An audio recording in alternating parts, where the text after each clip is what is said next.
hit that like button and subscribe to our channel. You won't want to miss a single moment of this captivating story. The Forbidden Suite.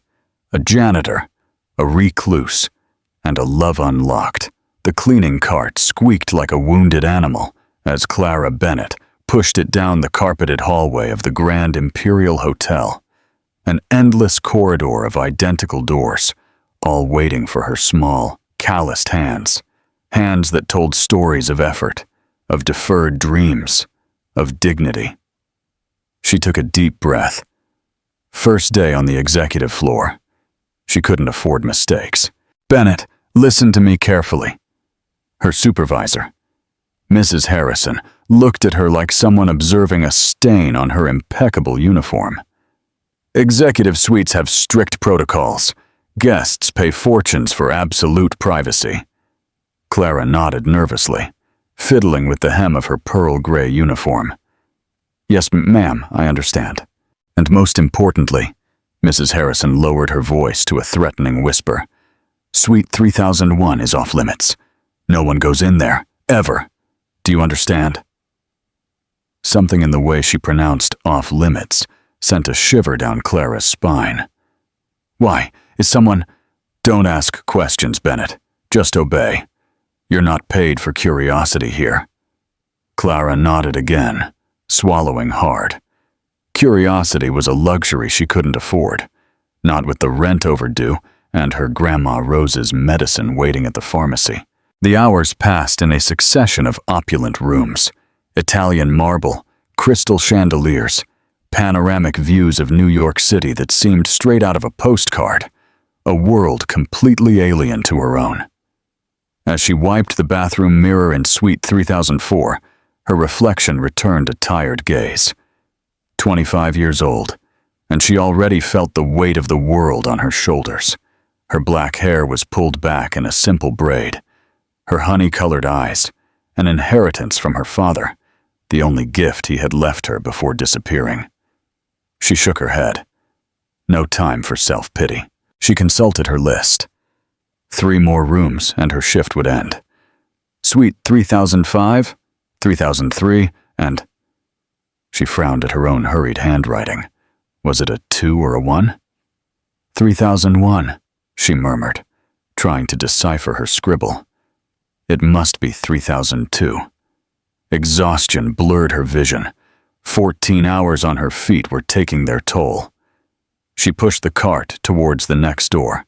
The keycard worked on the first try, a miracle, considering her usual luck. The suite was different from the others.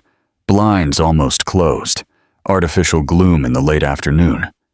The air conditioning blew cold, almost hostile, and there was something else, a strange energy, as if the space were alive, breathing.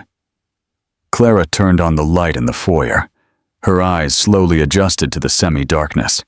A laptop open on the table, papers scattered, a half-finished coffee cup.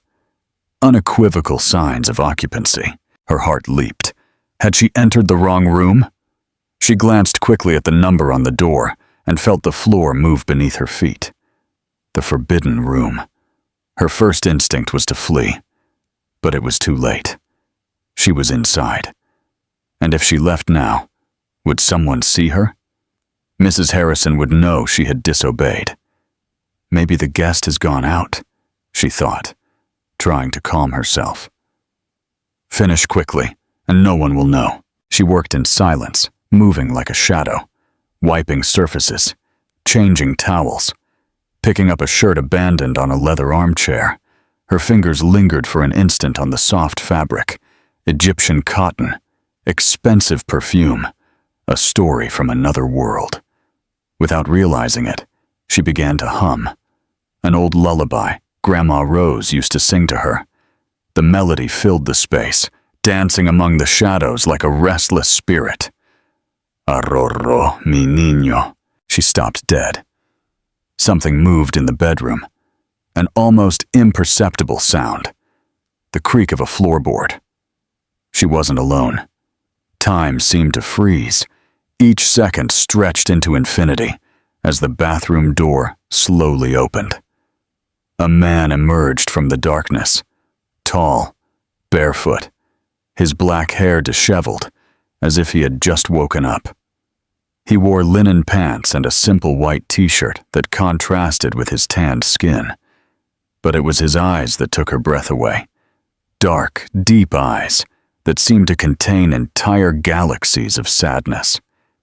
He looked at her as if she were an apparition, as if he hadn't seen another human being in years.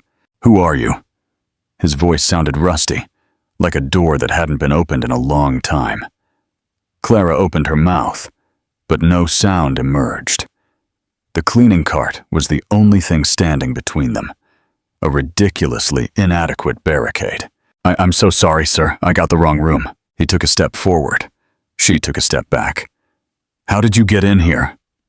There was no accusation in his voice, only an almost childlike curiosity. "With the card. It was a mistake. I shouldn't be here. No one is supposed to enter, I know." The words tumbled out of her mouth. "I'll leave immediately." She turned to go, but his voice stopped her. "Wait." Something in that word. A plea disguised as an order. A vulnerability hidden behind authority. She turned slowly. He watched her with an unsettling intensity, as if he were memorizing every detail of her face. "Your voice?" he murmured, taking another step towards her. "Were you singing?" Clara nodded, unable to meet his gaze. "A song from my grandmother. I'm sorry if I disturbed you." "No." He shook his head. "You didn't disturb me. Quite the opposite." An electric silence filled the space between them. The tension was so dense it could be cut with a knife. He looked at her as if she were a riddle he couldn't solve. She felt her heart pounding against her ribs. Finally, he took another step. They were so close she could smell his aftershave mixed with something more primal, more human. His voice dropped to a whisper when he spoke the words that would change everything. "I don't want anyone else to come in here. Only you." What do you think is the real reason behind Ethan's extreme reclusiveness? Why does Clara's presence have such a profound effect on him? Share your theories in the comments. An unconventional offer. Clara's breath hitched. Those words, spoken with a mixture of authority and plea, echoed in the room's walls like an unexpected confession. "Pardon?" she managed to articulate, while her fingers clung to the edge of the cleaning cart, as if it were a lifeline. The man ran a hand through his disheveled hair, a nervous gesture that contradicted the intensity of his gaze. "My name is Ethan Vance." He introduced himself with a formality that was almost comical, given the situation. "And I need to explain something important to you." The surname Vance ignited a spark of recognition in Clara. She had seen that name in business magazines she browsed in the waiting room of the doctor's office where she took her grandmother.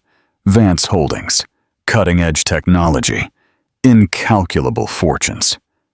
"I'm Clara Bennett," she replied automatically, her upbringing momentarily overriding her fear. "And I should be going, Mr. Vance. Please, call me Ethan." A shy smile transformed his face, softening the sharp angles of his features. "And stay just 5 minutes, I beg you." How could such a powerful man beg? The incongruity baffled her. Ethan gestured towards the armchairs in the living area. "May we sit? I promise I won't take up much of your time." Curiosity overcame protocol. Clara nodded, sitting on the edge of the armchair, ready to flee if necessary. "I suppose you're wondering why this room is off limits," he began, maintaining a respectful distance. "The truth is, I set that rule myself." His hands moved as he spoke, drawing invisible shapes in the air. Elegant hands with long, pianist-like fingers, Clara observed. "I suffer from severe panic and anxiety attacks," he continued, his voice firmer now, as if he had rehearsed this explanation many times. "It's been exactly 4 months and 17 days since I last left this room." The confession floated between them like a leaf falling into a pond, creating concentric ripples of meaning. "You never leave?" Clara asked, momentarily forgetting formalities. But how? The hotel provides me with everything I need. Food, clothes, personal items. He shrugged as if he were talking about the weather and not a self-confinement bordering on the pathological. In return, I pay enough to maintain 3 floors of this place. He paused, his eyes studying Clara's face with an intensity that was almost physical. No one enters here. Not housekeepers, not maintenance staff. No one. It's unbearable for me. The presence of strangers triggers episodes that... He left the sentence unfinished, but the ghost of those episodes appeared in the shadow that crossed his gaze. I understand. Clara was beginning to grasp the weight of her intrusion. That's why I must leave immediately. The last thing I want is to cause you discomfort. She stood up, but Ethan's voice stopped her again. That's the mystery. His eyes shone with a mixture of confusion and hope. With you here, I can breathe. I don't know what it is, but I don't feel the usual tightness in my chest. It's as if... He searched for the right words. As if your presence neutralizes my anxiety. The silence that followed was charged with unimaginable possibilities. It must be a coincidence, Clara murmured, uncomfortable with the intensity of his gaze. Perhaps today is simply a good day for you. I haven't had a good day in 4 months, Clara. The way he pronounced her name, caressing each syllable, sent a shiver down her spine. It's not a coincidence. There's something about you, about your voice, about how you move through space without disturbing it. Clara felt heat rising to her cheeks. The naked admiration in his voice was disconcerting. No one had ever looked at her like that. As if she were extraordinary. As if she were magical. I have a proposal for you, Ethan said, leaning forward. Be my personal housekeeper. Only you will enter this room. I'll pay you triple your current salary. The offer hung between them, brilliant and tempting like a jewel in the sun. That's impossible, she replied, though her heart pounded at the possibility. I have other rooms assigned, responsibilities. Mrs. Harrison would never allow it. Mrs. Harrison will do exactly what I say. For the first time, the power emanating from his surname became present in his voice. One call, and it will be arranged. He stood up and walked to the window. The light filtered through the blinds drew golden lines on his profile. I don't know what it is, but with you, I can breathe. The vulnerability in his voice contrasted with the imposing silhouette he cast against the city that stretched at his feet. Clara remained silent, evaluating the proposal. Triple her salary meant medicine for her grandmother, an apartment without leaks, perhaps even resuming her interrupted literature studies. Would I just have to clean? She asked, voicing her concerns. Like any other room. Ethan turned to her, and something in his gaze pierced her like a ray of sunshine after a storm. Clean, yes, and perhaps, he hesitated, as if afraid to ask too much. Perhaps talk a little. Your voice has something that calms my demons. The sincerity of his confession disarmed her. This powerful man, reduced to the most elemental vulnerability before her, a cleaner with no illustrious surname or overflowing bank accounts. I'm not a therapist, she warned, feeling compelled to set some limit. Nor a nurse. I'm not looking for therapy. Ethan smiled, and it was like seeing the sun rise after an eternal winter. Just humanity, something I've lost in these 4 months. Clara nodded slowly, understanding more than he said with words. I'll come tomorrow, she finally decided. We can try, but I don't promise anything. The relief that flooded Ethan's face was almost tangible, as if he had held his breath throughout the conversation. Thank you, he simply said, and in that word seemed to have deposited all the gratitude in the world. Clara gathered her cleaning tools, suddenly conscious of her every movement. She felt Ethan's gaze following her like a distant caress, observing the unconscious grace with which she organized her cart. As she reached the door, she turned to say goodbye. See you tomorrow, Mr. Vance. He stood in the center of the room, a solitary figure surrounded by sterile luxury, his hands in his pockets, and an indecipherable expression on his face. "You'll come back tomorrow, right?" he asked, and in his voice was a nuance of insecurity that contradicted everything his surname represented. Clara held his gaze, feeling that something important was taking shape between them, something unexpected and potentially dangerous. "Right," she replied, and closed the door behind her, wondering if she had just made the biggest mistake of her life or if, on the contrary, she had opened the door to her destiny. Do you think Clara is making the right choice by accepting Ethan's offer? What do you think will happen during their first official interaction in the Forbidden Suite? Share your thoughts in the comments. A shared vulnerability. The next morning dawned shrouded in a silvery mist that blurred the outlines of New York City's skyscrapers. Clara contemplated the metropolis from the bus window, thinking about the strange agreement she had sealed with that enigmatic man. Mrs. Harrison was waiting for her at the service entrance, an indecipherable expression carved into her face, weathered by decades of hotel discipline. "Bennett, there have been changes to your assignment." She handed her a different keycard with golden edges. "As of today, you will be exclusively in charge of Suite 3001. Clara took the card, feeling its symbolic weight. "May I ask why this change?" she ventured, though she already knew the answer. The supervisor adjusted her jacket with a mechanical gesture. "Mr. Vance requested it personally." Her tone hinted at a mixture of astonishment and suspicion. "He doubled your salary, and mine too, so I wouldn't ask questions." A fleeting smile crossed Clara's face. Ethan had kept his word, though with a small modification. It wasn't triple, but double. Still, it meant a world of difference to her. "I understand," she replied simply. "I don't know what you did to Charma Vance," Mrs. Harrison murmured, scrutinizing her face as if searching for traces of magic or seduction. "But I'm warning you, be careful. The rich play different games than we do." Clara nodded seriously, appreciating the genuine concern beneath her superior's usual harshness. "Thanks for the advice, Mrs. Harrison."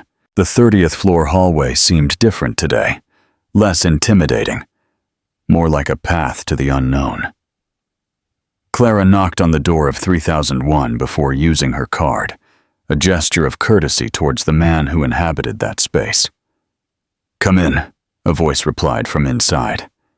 Ethan was sitting by the window, a coffee cup in his hands, and an open book on his lap. He wore an ivory linen shirt and dark cotton pants. The morning light drew interesting shadows on the planes of his face. "Good morning," Clara greeted, pushing her cart with new confidence. The smile that lit up Ethan's face had something childlike about it, as if Clara's arrival was the best part of his day. "You came," he said, closing his book. "I promised, didn't I?" The silence between them was comfortable, almost complicit. Clara began her cleaning routine while Ethan watched her with barely disguised fascination. "Have you always been so methodical?" he asked after several minutes of contemplation. Clara precisely folded the clean towels. "My grandmother says that external order reflects internal order." She smiled, remembering her family's matriarch. She raised 4 children alone in a 2-bedroom apartment. Without order, they would have perished in chaos. Ethan absorbed every word like thirsty earth. "Tell me about your family," he asked, leaning forward. For the next hour, while Clara cleaned, she told him about her Grandma Rose, her aunts and uncles scattered across the country, her interrupted literature studies when money became scarce, her dreams of one day opening a small bookstore. "My turn," she said, when she finished cleaning the bathroom. "Why does a successful businessman live confined in a hotel room?" The question hung between them. Ethan put his cup on the table, his fingers caressing the porcelain rim as if searching for words in its texture. "It all started a year ago." He began with a cough. "I was presenting our new technology in Berlin. 1,500 people in the audience, cameras broadcasting worldwide. And suddenly, I couldn't breathe. My heart felt like it wanted to escape my chest. I thought I would die right there, in front of everyone. He paused, reliving that moment of absolute terror. I managed to finish the presentation by pure miracle. But since then, the episodes became frequent. Open spaces, crowds, even small meetings. Everything became a potential trigger. Clara approached, sitting across from him, momentarily forgetting the social differences that separated them. "And how did you end up here?" This hotel was the last place I felt safe, before everything got worse. His eyes swept the room with a mixture of gratitude and resentment. I turned this suite into my fortress, and also my prison. Without thinking, Clara stood up and walked towards the closed curtains. "May I?" she asked, gesturing to the heavy drapes that blocked the natural light. Ethan nodded cautiously. She drew back the curtains, allowing the midday light to flood the room. The panoramic view of the city appeared in all its glory. Distant mountains, gleaming skyscrapers, an endless sky. "It's beautiful," she murmured. When she turned, the transformation on Ethan's face alarmed her. He had visibly paled, his breathing had become erratic, and beads of sweat dotted his forehead. "Ethan?" She approached, worried. He tried to answer, but only managed to emit a strangled sound. His hands trembled violently as he clung to the armchair, as if he feared falling into an invisible abyss. Clara immediately understood what was happening. She quickly closed the curtains, but it was too late. The attack had begun. I'm so sorry," she repeated, distressed, kneeling in front of him. Ethan's eyes were wide with panic. His chest rose and fell at a frantic pace, unable to catch enough oxygen. Acting on instinct, Clara took his hands in hers. "Look at me, Ethan." Her voice was firm but gentle. "Breathe with me. Here, I'm with you." She began to breathe slowly and deeply, exaggerating the movement so he could follow her. She kept her eyes fixed on his, creating a bridge of calm over the ocean of panic that was drowning him. "Feel my hands," she continued, gently pressing his palms. "They're warm, aren't they? Concentrate on that sensation. The warmth, the pressure." Little by little, Ethan began to mimic her breathing rhythm. Color gradually returned to his face. "Listen to my voice," she murmured, moving closer. "It's just a normal voice, nothing special. But it's here, with you." Describing the texture of the carpet under our knees, the distant sound of traffic, the aroma of the coffee cooling in your cup. The technique worked. With each sensory detail Clara mentioned, Ethan anchored himself more firmly in the present reality, moving away from the vortex of terror. Minutes passed that seemed like hours. Finally, Ethan's breathing normalized. The terrified glint in his eyes gave way to something different, something warm and astonished. "How did you know what to do?" he asked when he could speak again. Clara slowly released his hands, aware of the unexpected intimacy they had shared. "My little cousin suffers from similar attacks." She shrugged, downplaying her intervention. "I learned some techniques to help him." Ethan gazed at her as if she were a miraculous apparition. No one had been able to. He stopped, composing himself. "Thank you, Clara." She stood up, suddenly conscious of the physical closeness, of the warmth emanating from Ethan's body, of the invisible connection that seemed to have formed between them. "I should finish cleaning," she said, seeking refuge in routine. But Ethan stood up too, a new determination shining in his eyes. "I want to try to go out." The words seemed strange on his lips, like a forgotten language. "But only if it's with you." The proposal floated between them, impossible and inevitable at the same time. "Go out? Outside?" Clara wanted to make sure she had understood correctly. Ethan nodded, his jaw tense with resolution. To the terrace first, one step at a time. He extended his hand to her, a gesture both vulnerable and brave. Clara took it without hesitation. Together, they walked towards the sliding door that led to the private terrace. With each step, she felt the increasing tension in Ethan's body, but also his unwavering determination. The door slid open. The fresh evening air caressed their faces. Ethan closed his eyes, inhaling deeply for the first time in months the scent of the city. They remained thus in silence, their hands intertwined, contemplating the horizon that stretched before them, like a promise. When Ethan finally turned to her, his eyes shone with a mixture of gratitude and something deeper, something Clara dared not name yet. "I invite you to dinner, tonight." His voice trembled slightly. "But not here. Outside. Do you accept?" Clara's eyes widened in astonishment, understanding the magnitude of what he was proposing. It wasn't just dinner. It was breaking the walls of his self-imposed prison. It was the beginning of something new. What do you think will happen during their dinner out? Will Ethan be able to overcome his fears? Share your predictions in the comments.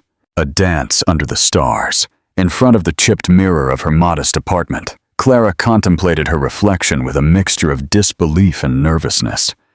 Her hands ran over the fabric of the only elegant dress she owned, a simple wine-colored design her aunt had given her for the graduation she never got to celebrate. "Dinner? With Ethan Vance?" Her Grandma Rose's voice resonated from the small kitchen. "Child, what movie do you think you're living in?" Clara smiled, carefully applying the lipstick she had bought, especially for the occasion. "It's not a romantic date, Grandma." She tried to sound convincing. "It's a professional thank you." Grandma Rose appeared in the doorway, drying her hands on the floral apron she never took off. "Sweetie, I'm 72, not 7. Her astute eyes evaluated every detail of her granddaughter's attire. No boss invites his employee to dinner as a professional thank you. Clara turned to her, seeking honesty in the gaze that had always been her moral compass. "Do you think I'm making a mistake?" The old woman approached, tucking a rebellious lock of her granddaughter's hair behind her ear. "I think life rarely offers us extraordinary adventures." Her voice softened, and when it does, only the brave seize them. A knot of emotion formed in Clara's throat. "I'm scared, Grandma. He lives in a completely different world than ours." Grandma Rose took her granddaughter's face in her calloused hands. "Hearts don't understand social classes, my child. Only synchronized beats." In Suite 3001, Ethan was going through his own whirlwind of preparations. He had shaved 3 times, fearing that the slightest imperfection would ruin the evening. He tried on 5 different shirts before settling on a burgundy blazer that highlighted his natural tanned skin. His reflection returned the image of a man he barely recognized. The months of confinement had left their mark, but today there was something different in his eyes. A forgotten sparkle, a spark of life he thought had been extinguished. "It's just dinner," he repeated to himself, trying to calm the frantic rhythm of his heart. "It's not like I'm going to propose." The mere idea provoked a nervous laugh that echoed off the walls of the suite, which had been his refuge and his prison. He looked at the clock. 20 minutes until he met Clara in the lobby. 20 minutes that stretched like an eternity. 20 minutes to gather the courage to walk through the hotel's revolving doors and face the outside world. For the first time in a long time, the fear of open spaces seemed less intimidating than the fear of disappointing her. The lobby of the Grand Imperial Hotel shone with an almost obscene opulence. Crystal chandeliers poured golden light over polished marbles and fine woods. Executives in impeccable suits and wealthy tourists moved between majestic columns, oblivious to the intimate drama that was about to unfold. Clara waited by a tropical palm plant, feeling as out of place as a drop of water in the desert. Her borrowed heels hurt her feet, and her tiny purse barely held her few belongings: lipstick, a cloth handkerchief, and her apartment keys. When the elevator doors opened and Ethan emerged, time seemed to stop. His tall figure, framed by the perfectly tailored suit, contrasted with the evident tension in his posture. Every step he took towards the lobby seemed to require superhuman determination. Their gazes met across the crowded space, an electric connection that ignored the physical and social distance between them. Ethan advanced decisively, dodging guests and bellhops until he stood in front of her. For a moment, neither knew what to say. He began, searching for a word that would do justice to the vision before his eyes. Beautiful doesn't begin to describe you. Clara's cheeks flushed crimson. You look good too, she replied shyly. Different without slippers and with your hair combed. The joke broke the initial tension. Both laughed, finding humor a common ground where class differences blurred. Ready for the adventure? He asked, offering her his arm, with a gallantry that seemed from another era. Clara nodded, taking his arm. She could feel the slight tremor of nervousness running through Ethan's body. She then understood the monumental effort this simple act represented for him. To go out into the world after months of self-confinement. We'll be fine, she whispered, gently squeezing his arm. One step at a time. Together, they walked through the revolving doors. The city's night air greeted them with a symphony of urban sounds, distant horns, fragmented conversations, music escaping from nearby restaurants. Ethan inhaled deeply, like a diver emerging to the surface after a long immersion. You did it, Clara murmured with admiration. He looked at her with a mixture of gratitude and something deeper, something that made her heart beat with a new cadence. We did it, he corrected. A black car with a chauffeur waited for them at the entrance. The driver, an elderly man with an impassive face, opened the door for them, without showing surprise at Ethan's presence outside the hotel. Good evening, Mr. Vance. His voice was deep and formal. To the agreed location? Yes, David, thank you. The interior of the vehicle was a cocoon of luxury. Soft leather seats, polished woods, the subtle scent of an air freshener that probably cost more than Clara's monthly rent. Where are we going? She asked as the city lights paraded past the window. To a special place, Ethan replied with an enigmatic smile. A restaurant where no one knows us, where I can simply be a man dining with an extraordinary woman, not the reclusive, eccentric millionaire the tabloids talk about. The vehicle ascended the exclusive hills of the Upper East Side until it stopped in front of a discreet building with a stone facade. No sign announced its function, just a carved wooden door guarded by a man in a dark suit. Welcome to Sky's Edge, the host greeted them as they got out of the car. We were expecting you, sir. They were led to a private elevator that took them to the building's rooftop. When the doors opened, Clara gasped. Before them lay a garden suspended in the sky.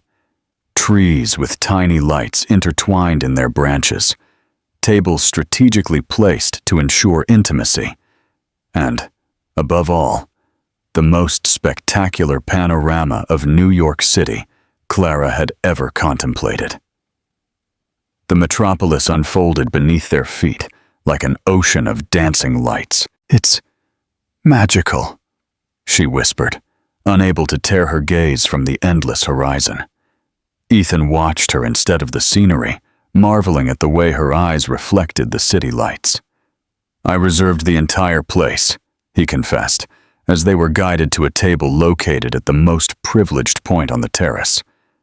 I thought it would be easier for me, without other people around. The dinner unfolded like a feverish dream. Exquisite dishes Clara had never tasted. Wine that harvested the sun from distant lands. Conversations that flowed effortlessly. jumping from trivial topics to intimate confessions with the naturalness of old friends. Ethan told her about his lonely childhood, as the only son of an absent magnate, about his years in exclusive boarding schools where money couldn't buy genuine friendship, about his passion for technology that transformed lives. Clara shared stories of her childhood in a humble home overflowing with affection, of her interrupted literary dreams, of how every book she read opened windows to worlds that compensated for the doors life had closed to her. When dessert arrived, an architectural creation of chocolate and red fruits, both had crossed an invisible boundary. They were no longer employee and employer.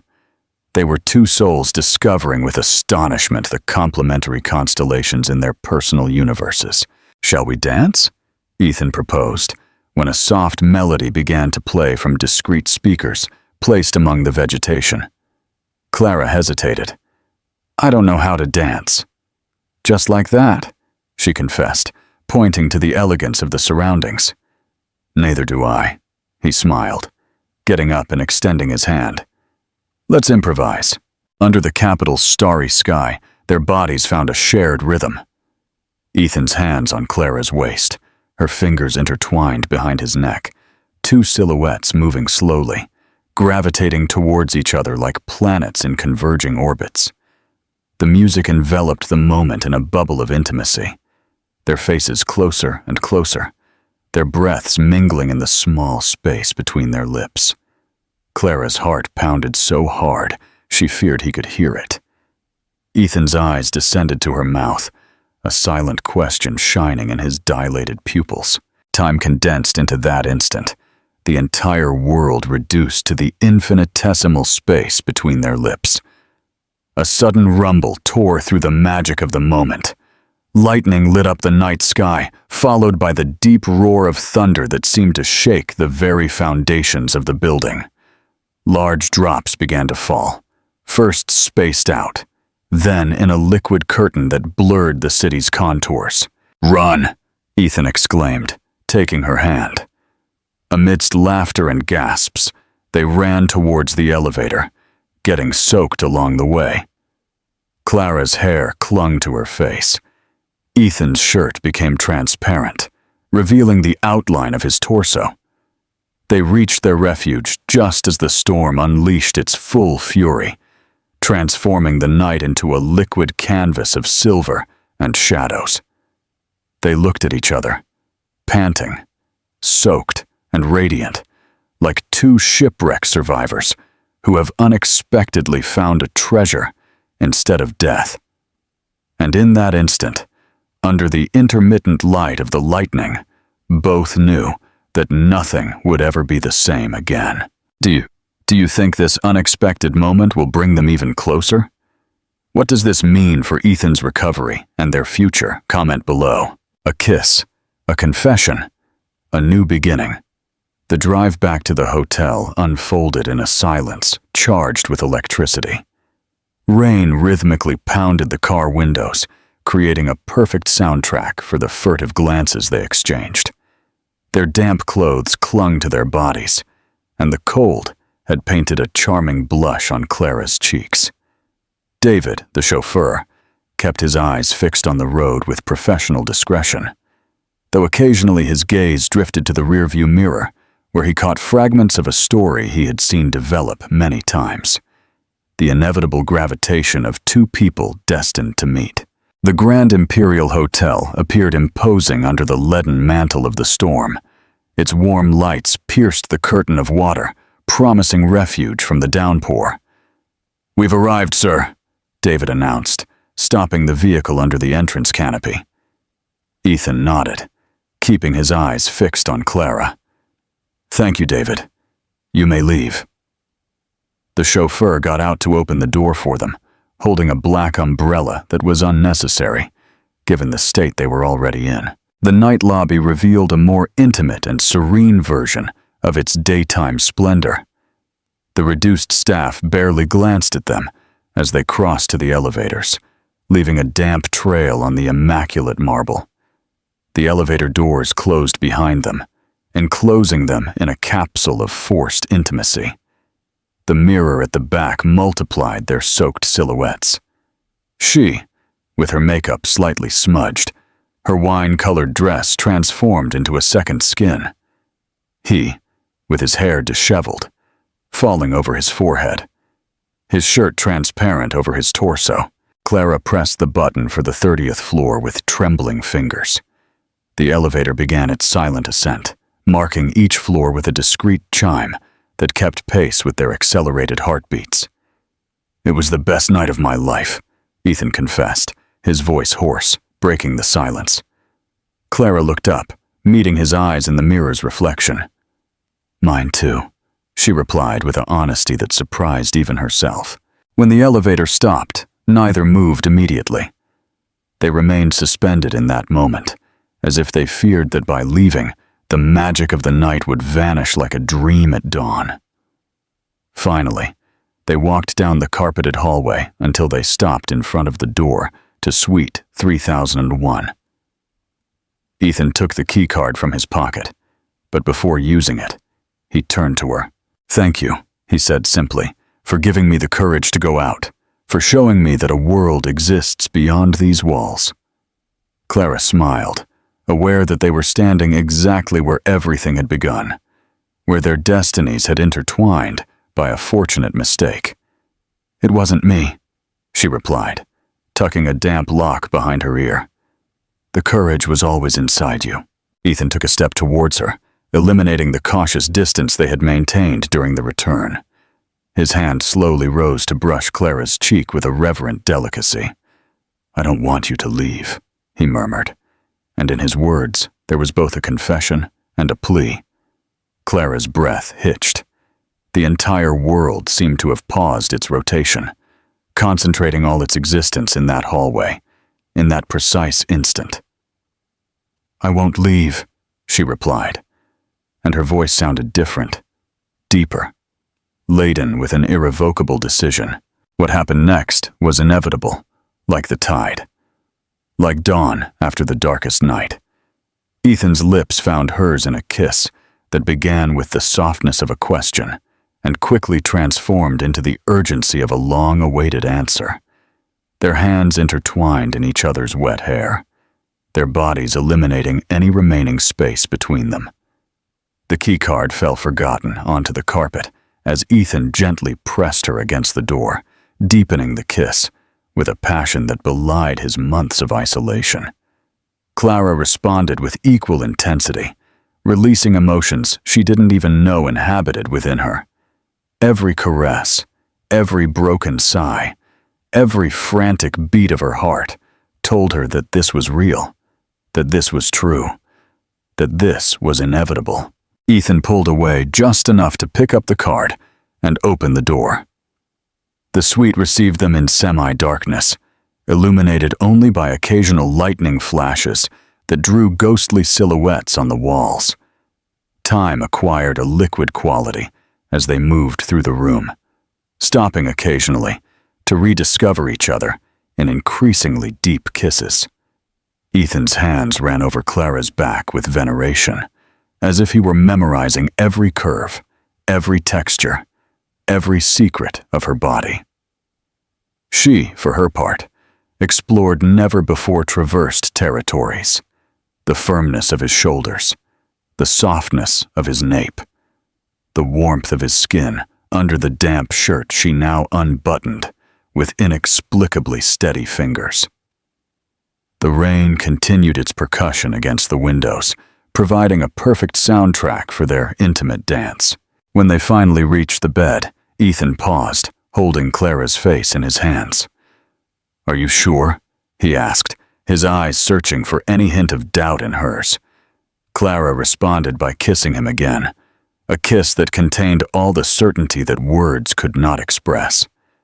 What followed was a mutual exploration of bodies and souls, their damp clothes abandoned like memories of an outside world that no longer mattered, skin finding skin in the darkness occasionally illuminated by lightning, sighs turning into moans, moans transforming into whispered confessions.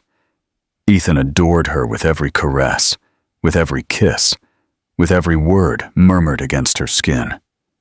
Clara discovered never-before-imagined sensations, territories of pleasure that expanded with every touch, with every shared moment. When they finally came together, it was as if two pieces of a cosmic puzzle fit perfectly. Their movements found a natural rhythm, ancient as time itself. Their gazes remained fixed, refusing to miss a single nuance of the absolute vulnerability they shared. The climax reached them simultaneously, a wave of sensations that lifted them and then gently deposited them in an ocean of shared serenity. They remained intertwined, breaths synchronized, hearts beating in unison, as the storm gradually subsided outside. "I've never felt anything like this," Ethan confessed, tracing invisible patterns on Clara's bare back. She smiled against his chest, listening to the steady rhythm of his heart. "Do you mean the sex or leaving the room?" she teased, breaking the solemnity of the moment. Ethan's laughter echoed in the darkness, vibrating against Clara's body. "Both," he replied, kissing her forehead. "Although, technically, we're still in the room." They laughed together, the intimacy of the joke as precious as the physical intimacy they had just shared. The silence that followed was tinged with a new complicity. Clara rested her head on Ethan's chest, while he distractedly caressed her hair, now almost dry. This scares me," he finally confessed, his voice barely audible. Clara sat up slightly to look him in the eyes. "What part?" "Everything." His gaze swept over her face, as if memorizing every detail. "The intensity, the speed, the way you've entered my life and changed everything in a matter of days. I've never felt like this." There was vulnerability in his confession, a primal fear that went beyond his known panic attacks. The fear of opening his heart completely, of becoming emotionally dependent on another person after so long confined in his solitude. Clara then understood that his strength was not in lacking fears, but in facing them. That this man who had conquered the business world felt as insecure as she did in the territories of the heart. She took his hand and brought it to her lips, gently kissing his knuckles. "Me too," she replied sincerely, "but I don't want to run away." Their gazes met in the gloom, sealing a silent pact, a commitment to move forward together, one step at a time. In this unknown territory, they were charting with each shared heartbeat. Outside, the storm had finally ceased. A clean, fresh silence enveloped the sleeping city, foreshadowing a sunrise that would bring with it a transformed world for both of them. What do you think is the next step for Clara and Ethan? Will he be able to fully overcome his agoraphobia with her help? Share your predictions in the comments. A key to a new life. The morning filtered through the half-open curtains, drawing golden patterns on the rumpled sheets. Clara woke slowly, her senses gradually registering where she was, the silky texture of the sheets against her skin, the scent of sandalwood and fresh coffee, the warmth of another body next to hers. She opened her eyes to find Ethan watching her.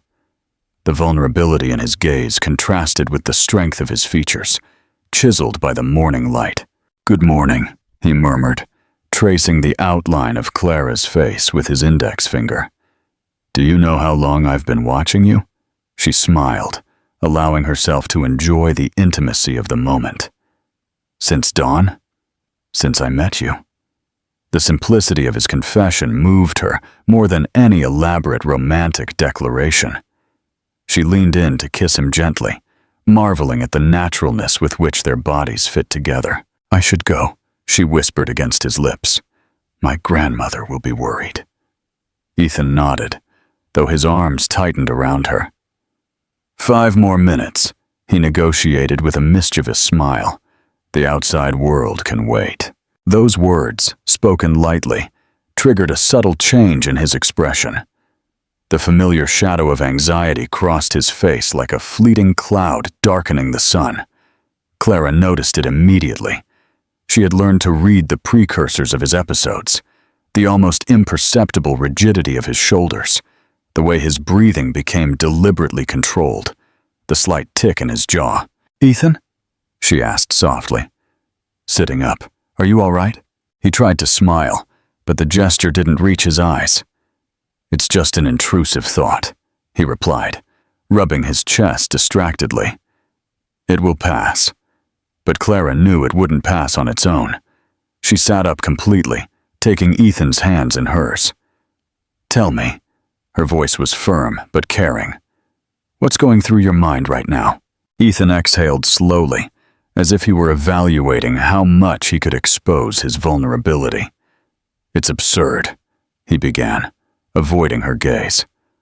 "Last night was perfect. We went out, we had dinner under the stars, we danced, and now this, waking up with you, is like a dream I'm afraid to wake from." He paused, searching for the right words. "And there's the problem.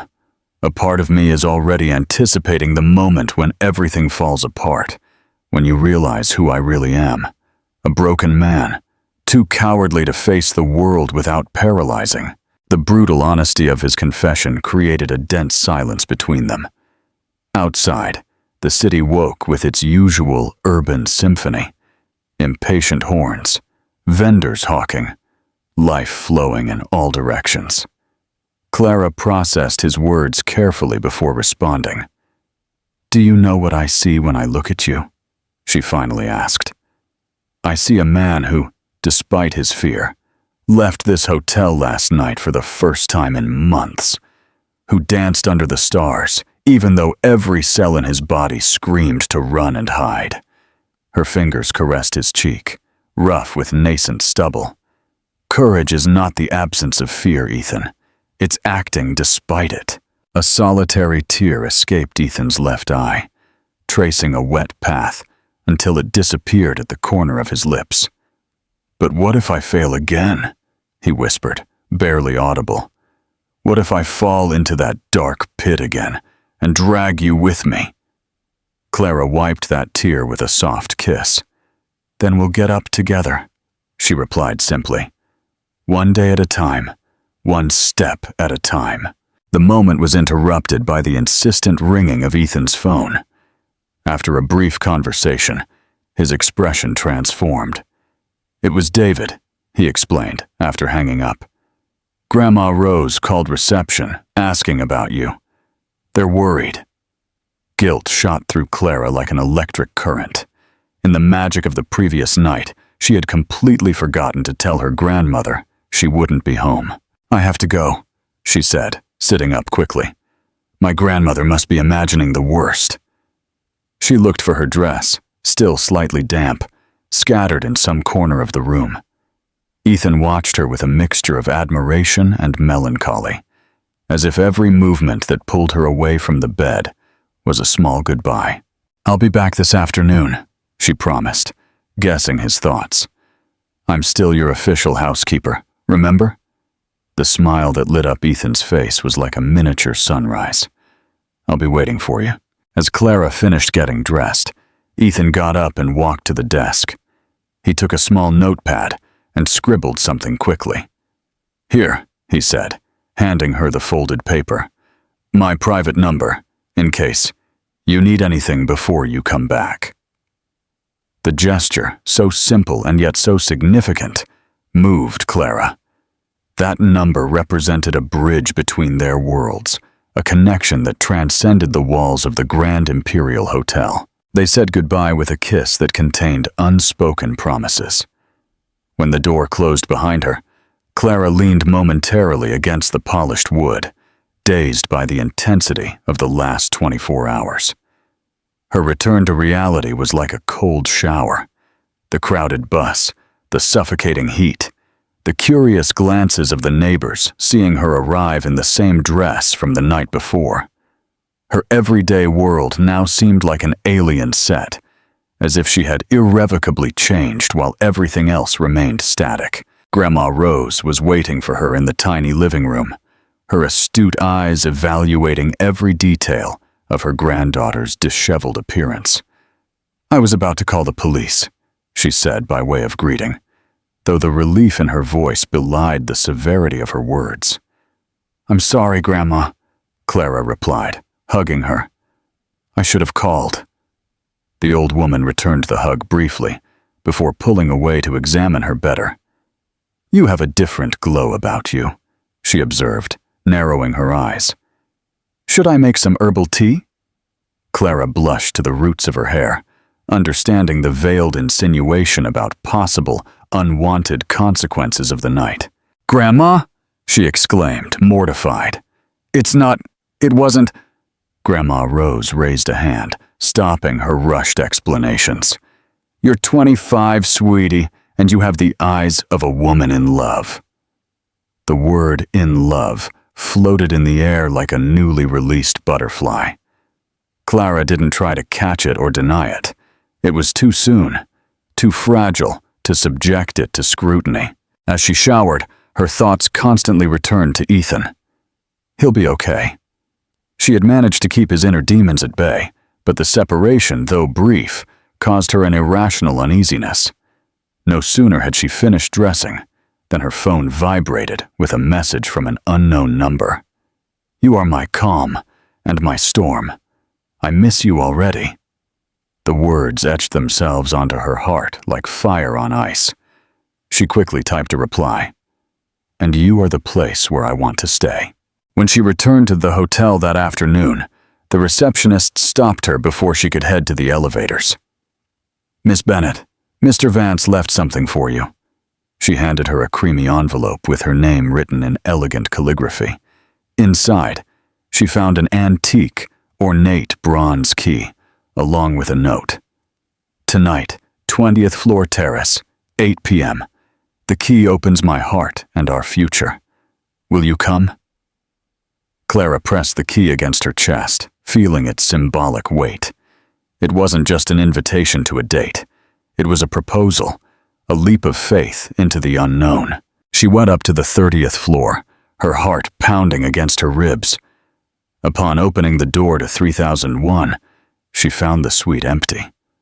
On the perfectly made bed, there was a red rose and another note in the same distinctive handwriting.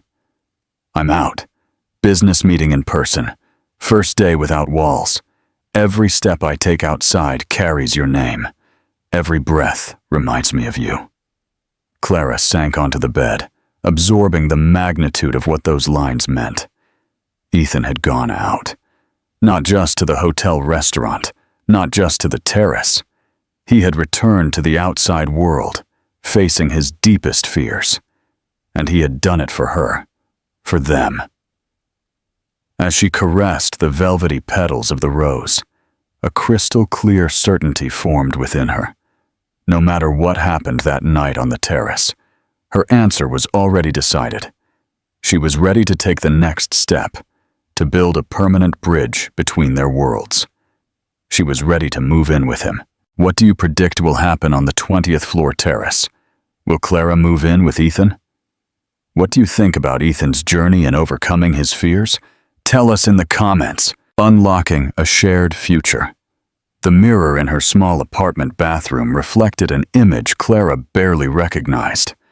Her eyes shone with an inner light no cosmetic could replicate. Her lips, slightly swollen from the previous night's kisses, seemed to hold sweet secrets that refused to share with the world. Grandma Rose entered without knocking, as was her custom, carrying a dress wrapped in protective plastic. "My anniversary dress," she announced, hanging it on the door. 40 years ago, your Grandpa Henry proposed to me while I was wearing it." Clara caressed the turquoise fabric, soft as a caress from the past. "How did you know?" The old woman smiled, the wrinkles around her eyes deepening like furrows in fertile soil. "The antique key on your nightstand. The flowers. The note." She shrugged. "You don't need to be a fortune teller to read those signs." A knot of emotion formed in Clara's throat. "I'm scared, Grandma," she confessed, as Grandma Rose began to brush her hair with rhythmic movements that transported her to her childhood. "Everything is happening so fast. True love never consults the calendar, my child," the matriarch replied. "Your grandfather proposed to me 3 weeks after we met. We were together 42 years, until his last breath." Clara watched in the mirror as her grandmother's expert hands transformed her rebellious mane into a cascade of elegant waves. "What if our worlds are too different?" she asked, giving voice to her greatest fear. "He belongs to a universe of luxury and privilege I can't even imagine." Grandma Rose stopped brushing, her eyes meeting Clara's in the reflection. "Hearts have no social class, Clara." Her voice acquired the gravity of essential truths. "They only know sincerity or lies. And that man, rich or poor, looks at you with eyes that cannot lie." The 20th floor terrace of the Grand Imperial Hotel was a garden suspended between sky and earth. Strategically placed torches illuminated a path of red petals that led to a central structure, a wrought iron pergola intertwined with flowering vines and tiny lights that looked like captive stars. Clara advanced with an uncertain step, the turquoise dress swaying softly with the night breeze. Every detail of the place had been meticulously planned to create a magical atmosphere, separated from the ordinary world by much more than 20 stories. Ethan waited for her under the pergola, his figure silhouetted against the backdrop of the illuminated city. He wore a chocolate-colored suit that highlighted his natural tan. Upon seeing her approach, his face transformed with an expression of reverent awe. He began, but the words seemed insufficient. Clara smiled, understanding. Sometimes language had limits that only silence could transcend. She took his hands, noticing they trembled slightly. It wasn't the familiar tremor of his panic attacks, but something more primal, the vibration of a decisive moment. "Today I went out twice," he announced with a childlike pride that endeared him to her. "First to the meeting with my executives, then to a jewelry store." He pulled a small black velvet box from the inner pocket of his jacket. Clara's heart skipped a beat, but before she could open it, Ethan pointed to a nearby table where a carved wooden box rested. "First, I want to show you something," he said, guiding her there. He opened the box with deliberate movements. Inside, seemingly unconnected objects: a worn poetry book, a chipped coffee cup, an empty pill bottle, takeout receipts, a framed photograph of his parents. "These are the silent witnesses of my confinement," he explained, his voice tinged with contained emotion. "Each object tells the story of the months I spent hidden from the world, prisoner of my own fears." He took the box in his hands and walked to the edge of the terrace. The city spread beneath them like an ocean of pulsating lights. "I don't need them anymore," he declared, and with a fluid gesture, he tilted the contents over the railing. The objects remained there, motionless, without falling into the void, as Clara had feared for an instant. Ethan smiled at her confused expression. "I'm not so dramatic as to actually throw them," he joked. "I just wanted the symbolism of the gesture." He picked up the objects one by one, returning them to the box with the exception of the photograph of his parents. "This chapter of my life ends today," he continued, his voice acquiring a new firmness. "Suite 3001 was my refuge when I needed it most. But now I want to live, not just exist." They returned to the pergola, where Ethan again took the small velvet box. The moment acquired an almost ceremonial solemnity as he knelt before her. "Clara Bennett," he pronounced her name like a prayer. "For months my world was reduced to 4 walls until you stumbled into it, bringing with you the light I had forgotten." He opened the box, revealing not a ring, as Clara had anticipated, but an antique, elegant key, a twin to the one she had received hours earlier. "This is the key to my new apartment, a place that has never known my fears, a space to start from scratch. He paused, his eyes conveying the intensity of his emotions. I want to share it with you. I want to wake up every morning with your smile as my first sight. Clara held her breath, overwhelmed by the magnitude of the moment. I know it's rushed, he continued, reading the doubt in her eyes. I know we come from different worlds, but when we're together, we create our own universe. He pulled a second, even smaller box from his pocket. This is also yours if you wish. Not today, not tomorrow, but when you're ready. As he opened it, a sapphire ring surrounded by tiny diamonds caught the torchlight, displaying sparkles like tiers of stars. Ethan, Clara began, her voice breaking with emotion. He stood up, taking her hands in his. I don't need an answer now for this, he said, gesturing to the ring. Only for the key to build a home together, one step at a time. Remember? Clara's eyes welled up. This man, who just a few days ago couldn't face the outside world, was now offering her much more than a shared roof. He was offering her a future, a promise, a path to walk together. Yes, she finally replied, a smile illuminating her face through her tears. I want to share that new beginning with you.